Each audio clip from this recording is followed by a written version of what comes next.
Yurdumyň ähli künçeklerinden ajaýyp gökderedäki awadadyky vilayetlerdeäki çagalar tagaldyş merkezlerine gidýän körpe nesilleri ugratmak dawarysy sebäplerde hemde paýtatmyzda ýokary ruhaniýetlikde geçirli. Tumutga deýinçäş mewsüminiň nowatdaky tapgyrynyň başlanmak münasibetli aýdym sadly çykyşlary ýaýwanlanyrly. Döreçilik toparlary joşgunly aýdymlary we tanslar bilen deýinçäşe ugraýan çagalary mewsümi şaýtlykly geçirmeklerini, täze dostlar tapynmaklaryny arzu etdiler. Körpeler üçin bagtyar durmuşyň öpçün edilmegi olaryň zehinlerini we okuyuplaryny açyk görkezmek üçin ähli zerur şertlerini töredilmegi bilen baglanşykly meseleler hormatly prezidentimiň hemişelik üns merkezinde saklanýar.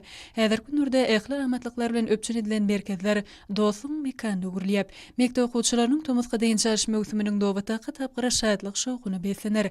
Bilim ministrligi tarapyndan tasdiklanan meýilnama esasynda geçiriljek çäreler täsirli bilen tapawutlanır. Aşgabatyň günorta künçegindäki köpetdaň gözel ýerlerindäki we Hazaryň kenaryndaky Abada milli säýahatçylyk uzawlygyndaky şeýlede ýurdumyzyň ähli sebitlerindäki çagalar tagaldyş merkezlerine işler talaba laýyk anyp berilýär. Çagalyň gowuny jaý deýinçälmekleri we wagtlaryny peýdaly geçirmekler üçin niýetlenen çagalar tagaldyş merkezleri ösüp barýan ýaş nesliniň fazlaşykly terbiýelenmegine möhüm urun eýlýär. Bu ýerde köp sanly oýunlaryň, sport bäsleşikliň, çeperçilik sergileriniň köp ugşunly festiwaller ýaly dörli medeni çärelen geçirmegi asyly däwe urly. Çünki çagalan bagtyar durmuşy olary değişi derecede bilim terbiýe bermek jemgyýetimiziň we döwletimiziň ösüşiniň möhüm ugry bolup durýar. Deýinçäş mewsüminde geçirilýän çärelere bilim, içeri işler, medeniýet, saglyk goraýş we derman senagaty ministrlikleri, bedenteri we sport baradaky döwlet komiteti bilen birlikde jemgyýetçilik gurumlary işen gatnaşýarlar.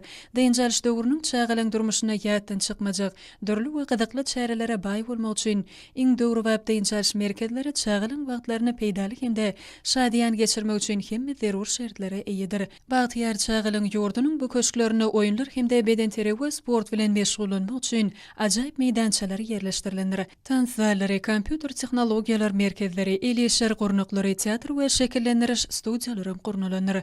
Dörli görnüşli isleýlere niýetlenen baý kitap gatnasy bolan kitaphanalaryň işeýär. Garaşyda baky bir tarap ýurdumyzda beden we ruhy taýdan sagdy nesli kemali getirmek döwletimiziň baş aladalarynyň biri bolup durýar. Munyň üçin Türkmenistanyň gahrman arkadamyzyň başlangyjynyň, arkadaly gahrman serdarymyzyň üstünlikli dowam etmek bilen ýaşaçyk iýleşmediň münasib bilim we terbiýe almagy, beden terbiýe, sport, aýdym sad, edebi çeper döreçilik bilen meşgullanmagy hemde köp ugurlar boýunça zehinlerini ösürmäge mümkinçiligi eýe bolmak üçin ähli işler edilýär.